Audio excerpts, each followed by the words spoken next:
good day, Ma'am Glades. Can you tell me about yourself? I'm Gladys Roda Holo. I am 48 years old. I have 4 kids. I have 3 boys and 1 girl. I live from Cavite City. And Alright, thank you. Then please tell me your educational background. I am a high school graduate. Alright. Then do you have any brothers or sisters? Yes, ma'am. I have 3 brothers and 6 sisters. Alright. And what is your marital status? Are you single or married? I am a married mom. Okay. So how would you describe yourself? I am a loyal, I am a honest, and I am understanding, and I am a loving mother. Alright. And then may I know your reason why you want to apply abroad?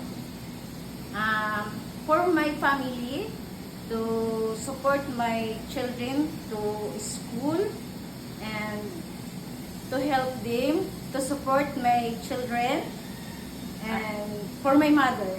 Alright. And then do you have any work experience abroad? Yes, I have, ma'am.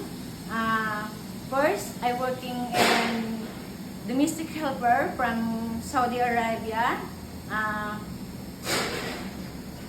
Alright. And then did you finish your contract as domestic helper in Saudi Arabia? Yes, ma'am.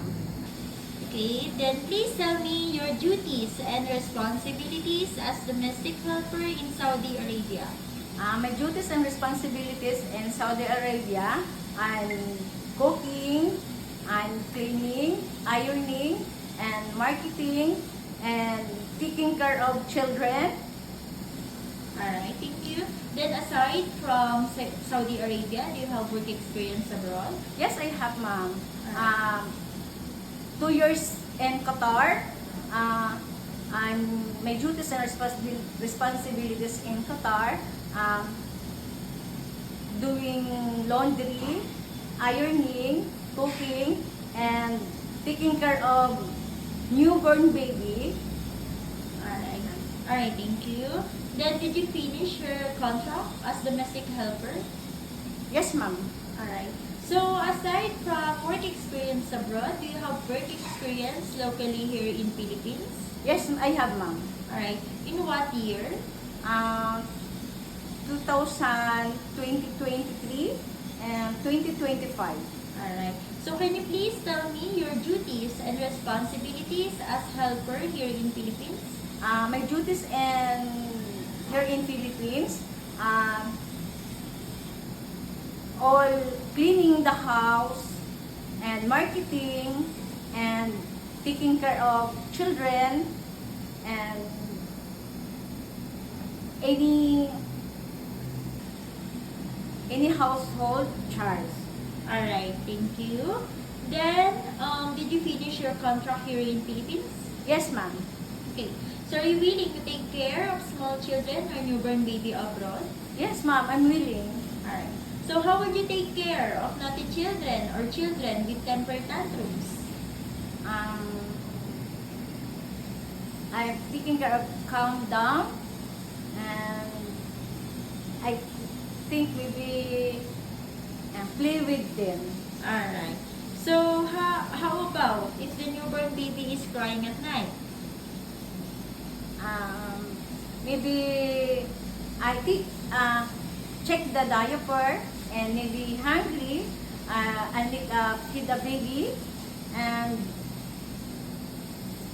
I'm doing play with the baby. Okay. So what will you do if you become homesick? Make busy myself for work and finish my contract. Okay. So are you scared of dogs and cats? No, ma'am. Are you? I'm a pet lover. Alright, good.